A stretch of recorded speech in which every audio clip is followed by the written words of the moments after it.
The U.S. Chemical Safety Board is developing a new interactive training application focused on OSHA's Process Safety Management, or PSM, regulation.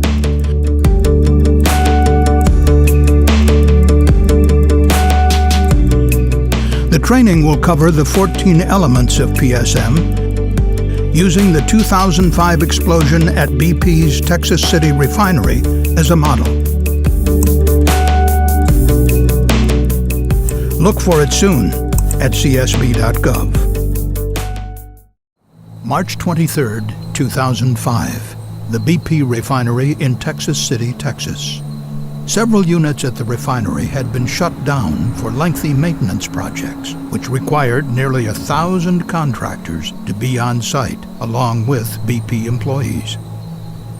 BP had positioned a number of portable trailers close to process units for the use of contractors and other maintenance workers.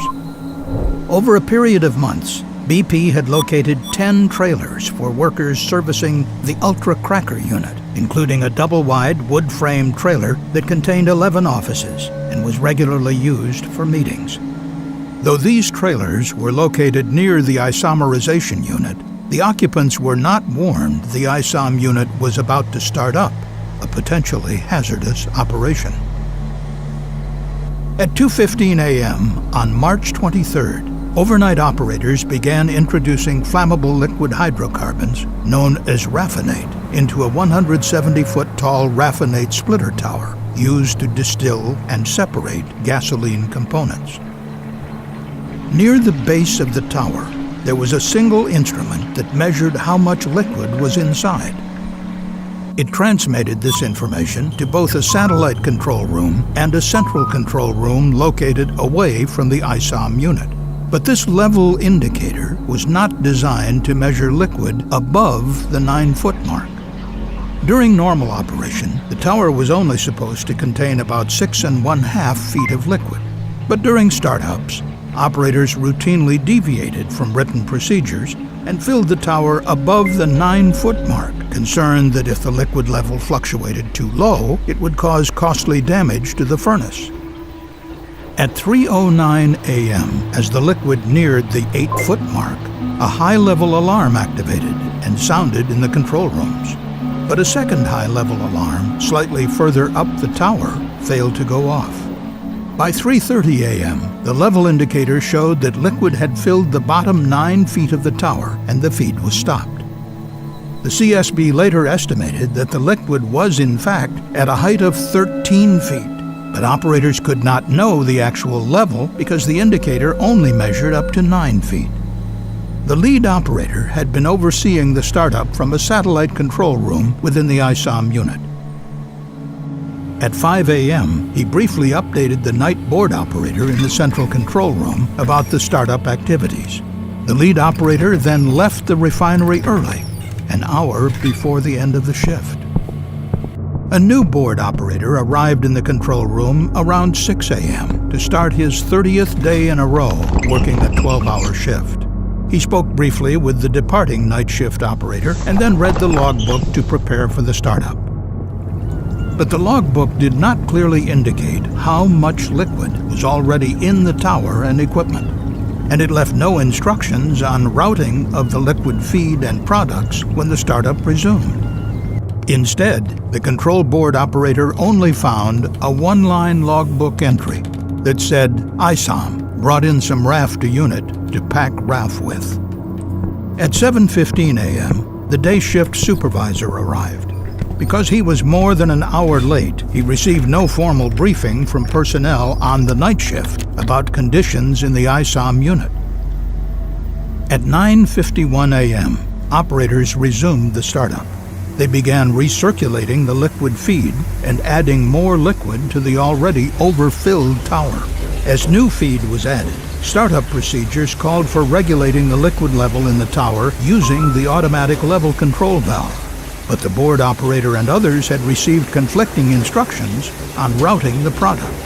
As a result, this critical valve was left closed for several hours, blocking the flow of liquid from the tower. A few minutes later, operators lit burners on the furnace to begin heating up the feed. part of the normal startup process.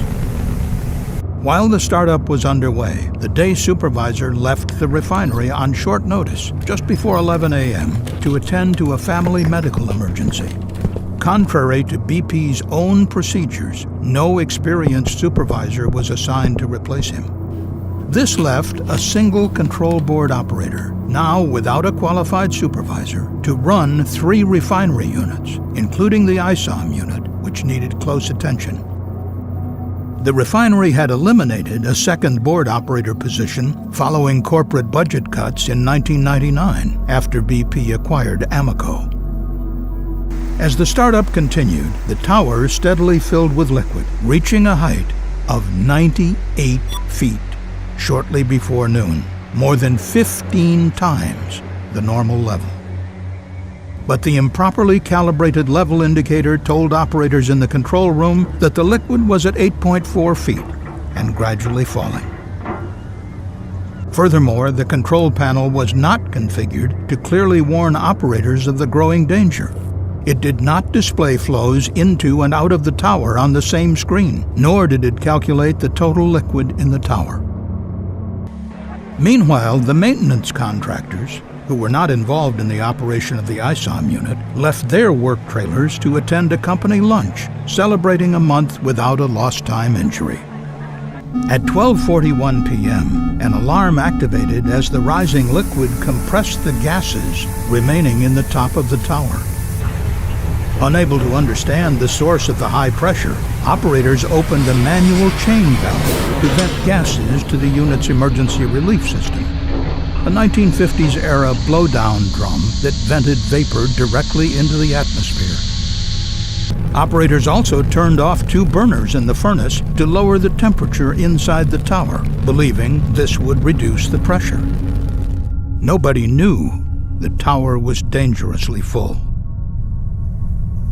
The operators did become concerned about the lack of flow out of the tower and began opening the valve to send liquid from the bottom of the tower to storage tanks. But this liquid was very hot. As it flowed through the heat exchanger, it suddenly raised the temperature of the liquid entering high up the tower by 141 degrees Fahrenheit. It was now about 1 p.m. Contract workers, unaware of the startup and the looming danger, returned from lunch and began a meeting in the double-wide trailer, in the corner room closest to the blowdown drum. Over the next few minutes, the hot feed entering the tower caused the liquid inside to start to boil and swell. Liquid filled the tower completely and began spilling into the overhead vapor line, exerting great pressure on the emergency relief valves 150 feet below. At 1:14 p.m., the 3 emergency valves opened, sending nearly 52,000 gallons of flammable liquid to the blowdown drum at the other end of the ISOM unit. Liquid rose inside the blowdown drum and overflowed into a process sewer, setting off alarms in the control room. But the high-level alarm on the blowdown drum failed to go off. None of the operators knew of the catastrophe unfolding in the ISOM unit. As flammable hydrocarbons overfilled the blowdown drum, operators nearby saw a geyser of liquid and vapor erupt from the top of the stack.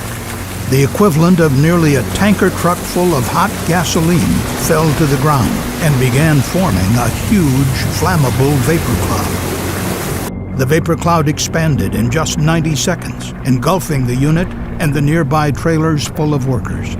About 25 feet from the base of the blowdown drum, 2 workers were parked in a pickup truck with the engine idling. As flammable vapor entered the air intake, the diesel engine began to race. The 2 workers fled, unable to shut off the engine. Moments later, witnesses saw the truck backfire and ignite the vapor cloud. Powerful explosions swept through the area. The blast pressure wave accelerated through the ISOM unit, causing heavy destruction and igniting fires. The workers inside the trailers were right in the path of the explosions. The fires continued to burn for hours. 12 of the 20 occupants of the double-wide trailer were killed, along with 3 workers in a trailer nearby. 180 workers were injured, many with serious burns, fractures, or other traumatic injuries. The wood and metal frame trailers were blown apart by the blasts. Firefighters struggled to rescue the injured and recover the victims. 50 large chemical storage tanks were damaged, and the ISOM unit remained shut down for more than 2 years. The disaster at BP Texas City was the most serious refinery accident ever investigated by the CSB.